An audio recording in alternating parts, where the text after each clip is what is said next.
My parents refused to help when I got cancer, said I deserved it, so I survived alone and refused to speak to them ever again. I'm a 28-year-old woman, and for most of my life, my parents made me believe that love had to be earned, not given. Earned like some prize you only get after proving your worth.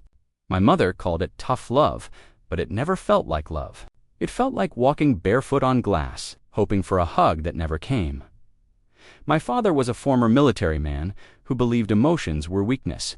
Life doesn't care about your feelings, he'd say, slamming his coffee mug on the table whenever I cried. My mother wasn't any softer. She'd sit there, silent, with that same disappointed look that could slice through me like a knife. They said they were raising me to be strong, but all it did was teach me how to hide pain. My brother Ethan was everything I wasn't. Athletic, confident, golden. He'd forget to do chores, fail a test, even talk back, and they'd still beam at him like he hung the moon. I once spent an entire weekend building a school project from scratch. When I showed it to my dad, he barely looked up from his newspaper. "You could have done better," he muttered. Ethan walked in 5 minutes later and got praised for remembering to take out the trash. That's when I stopped trying to impress them. Dinner was the worst silent judgment, disguised as conversation. My mother would bring up Ethan's latest achievements, then glance at me with that thin smile. "You could learn from your brother," she'd say. My father would nod, adding, "Discipline makes the difference between winners and whiners." I used to stare at my plate, pretending the food didn't taste like ashes. By the time I turned 18, I'd mastered the art of disappearing, blending into quiet corners, keeping my head down, never expecting kindness. I told myself their approval would come someday. Once I achieved something big enough, I didn't know then that even facing death, one day wouldn't be big enough for them. And that belief, that twisted version of love, would come back to haunt me in the cruelest way imaginable. It started with exhaustion, the kind that seeps into your bones and makes even breathing feel like work. I was 24, juggling a new job and trying to prove I wasn't the family failure they thought I was. At first, I blamed stress. Everyone did. But then the bruises started showing up, purple and green marks on my arms and legs that I couldn't explain. I'd wake up drenched in sweat, dizzy, just standing up, and yet I told no one. I'd been taught my whole life that pain was something to push through. One evening, I called my mom. My voice shook as I told her I'd been feeling weak, that maybe I should get checked out. She sighed. "You're always making excuses," she said. "You just need more sleep, and maybe a salad once in a while." My father chimed in from the background. "You work a desk job. Of course you're tired. Stop being dramatic." I remember standing there in the kitchen, holding the phone, realizing I'd reached out for comfort from people who didn't believe in it. Weeks went by, and things got worse. I'd climb one flight of stairs and feel my heart racing. One morning, I coughed into a tissue and saw a streak of blood. That's when fear started whispering, "Something's wrong." I told my coworkers I was fine, even when one of them, Anna, pulled me aside and said, "You look pale." Like, not okay pale, but I kept pushing because admitting weakness meant failure, until the day I collapsed. 1 minute, I was at my desk typing, and the next, the world tilted sideways. My head hit the floor before I could even call for help. When I opened my eyes, there were white lights above me, voices blurring around. A nurse leaned over, calling my name. My throat was dry, my vision spinning, and somewhere inside that haze, a single thought took root. If I tell my parents now, they'll finally care, but deep down, I already knew the truth. They wouldn't, and I was about to learn just how cruel their version of tough love could really be. When I finally woke up in the hospital, the world felt blurred, like someone had taken sandpaper to my memories. Machines beeped quietly beside me. My mouth was dry, my arms dotted with 4 lines. A doctor stood near the foot of the bed, flipping through papers with a look I'll never forget. Pity. That's when he said the words that split my life in two. "You have stage 2 Hodgkin's lymphoma." I didn't react at first.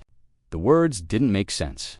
Cancer was something that happened to other people, not to someone my age, not to someone still paying off student loans. I remember asking, "Are you sure?" My voice cracked, and the doctor's silence was my answer. When he left, I sat there in a fog, staring at the white hospital walls until they blurred. I needed to hear my parents' voices, even if they didn't care. When my mom picked up, I tried to steady my breathing. "Mom, I'm in the hospital. I have cancer." There was a pause, and then her voice came through, sharp and cold. "You've always been dramatic, but this is a new low." I told her the doctor confirmed it, that I'd need treatment soon. She sighed heavily. "Well, maybe this is what happens when you ignore our advice. God's giving you a wake-up call." I thought she was in shock. I told myself she'd come around, so I called my dad next.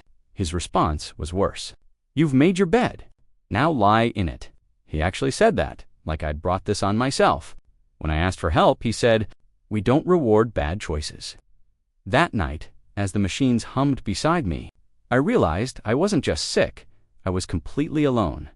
The nurse came in, asked if I wanted her to call someone. I shook my head. There's no one. And for the first time in my life, I believed it, but I didn't know that this was just the beginning, that their cruelty hadn't even reached its peak yet. After that call, something inside me cracked, not in the way that breaks you, but in the way that forces you to start over. When the hospital finally discharged me, I took a cab to the cheapest apartment I could find near the oncology center. It smelled faintly of mildew and cigarette smoke, but it was mine. I sold my old laptop, half my wardrobe, even my grandmother's bracelet, just to pay the first round of treatment. My parents never called. Not once. I learned to exist in a kind of silence I'd never known before. My days became a cycle: chemo, sleep, nausea. I kept a notebook by my bed and started writing letters I'd never send. "Dear Mom," I'd write, "I threw up blood today, but don't worry, I'm probably just being dramatic again." The sarcasm was the only weapon I had left. The nurses became my makeshift family. One of them, a kind woman named Carla, used to bring me ginger tea and sit beside me when I couldn't keep food down. "You've got more fight in you than most," she'd say, squeezing my hand. Those words meant more than anything my parents had ever told me. Sometimes, when I felt strong enough, I'd walk to the park across from the clinic. The cold wind burned my skin, but it reminded me I was still here. I started a small blog writing about my treatments under an anonymous name. I didn't expect anyone to read it, but strangers began commenting, "You're brave. You're not alone. Keep fighting." Each message became a thread pulling me back from the edge. Still, every night I'd stare at my phone, waiting for it to light up with their names. I kept telling myself they'd call eventually, that maybe deep down they did love me. But months later, when they finally showed up, it wasn't to help, it was to hurt me in ways I never imagined. It had been almost 4 months since my diagnosis when my parents finally appeared. I was sitting in my hospital bed, a faded beanie over my thinning hair, watching the rain streak down the window.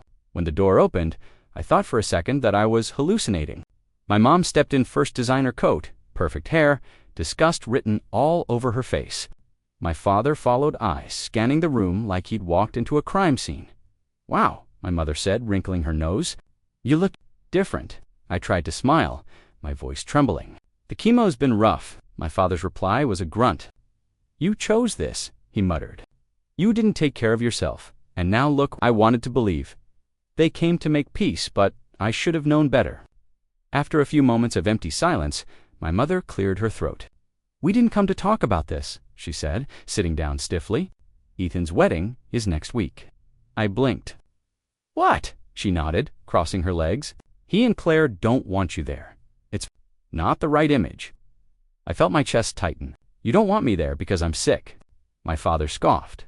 "Because you'll make it about you. You'll sit there looking frail and miserable, and everyone will whisper about your tragedy. Ethan deserves a happy day, not a pity circus." My throat burned, but no words came. I just stared at them, the people who'd given me life, telling me I wasn't welcome in it. My mom stood up and adjusted her coat. "Don't make this harder than it needs to be. It's better this way. Focus on your treatment." Asterisk, as they turned to leave, my father looked back once more. "Maybe this will teach you something about consequences," he said flatly. When the door closed, I felt the world collapse inward. My heartbeat echoed in my ears, matching the sound of the rain outside. That was the moment something inside me finally broke, not from illness, but from the realization that my parents didn't just stop loving me. They never did. And soon after, that hollow emptiness would drag me to the darkest place I'd ever been. After they left, the silence became unbearable.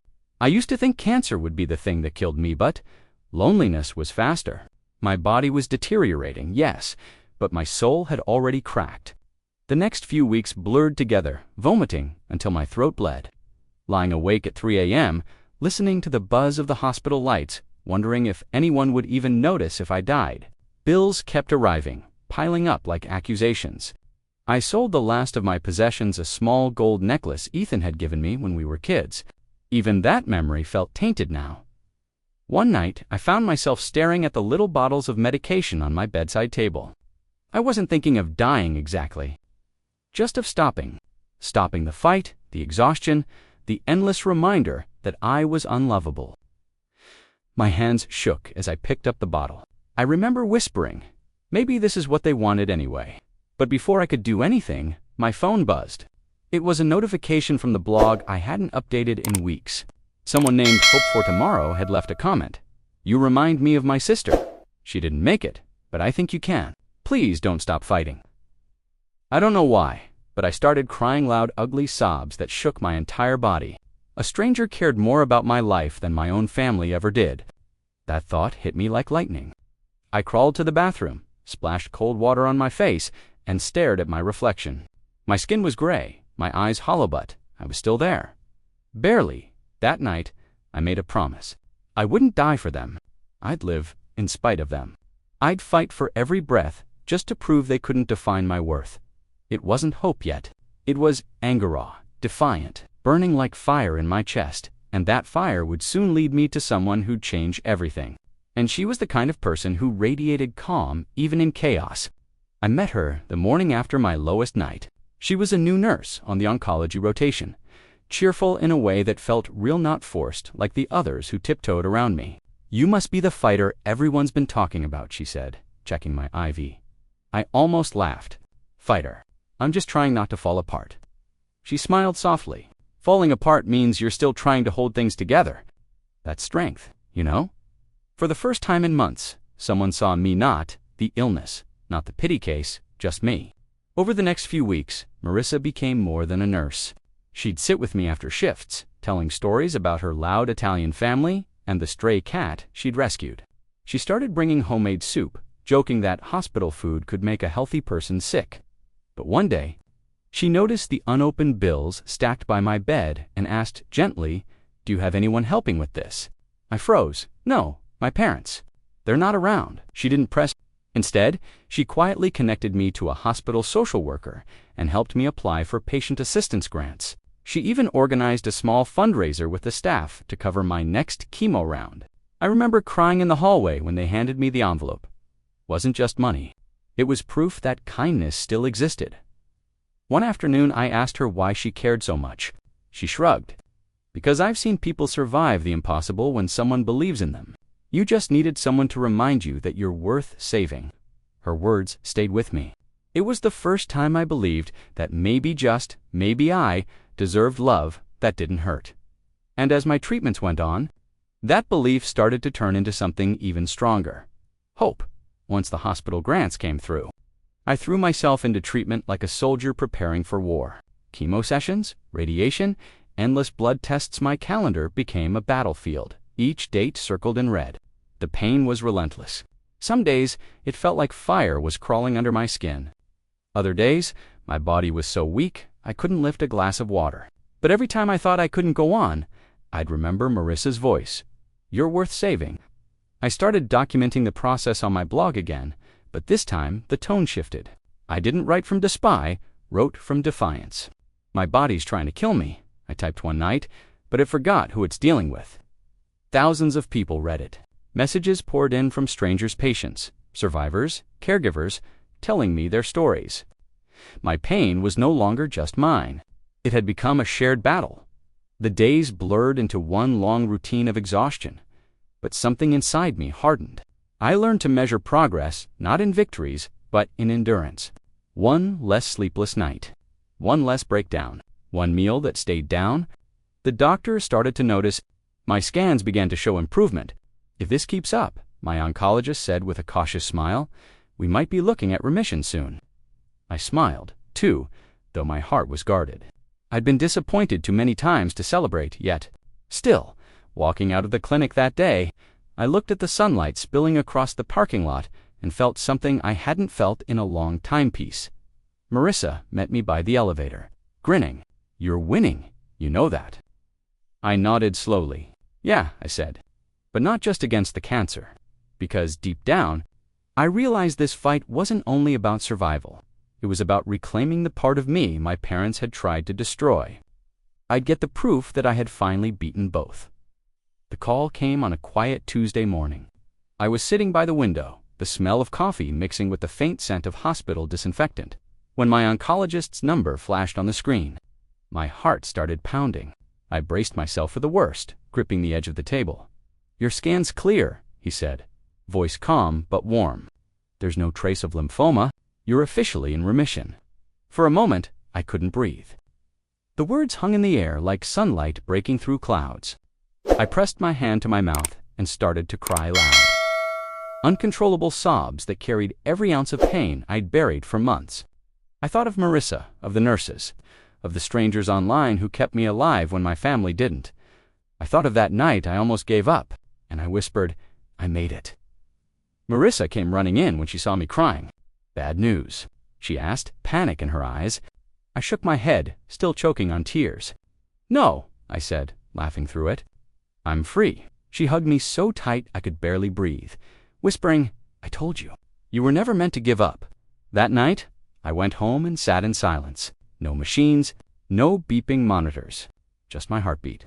For the first time in over a year, I felt alive, not surviving, but living. Then, a few days later, my phone buzzed.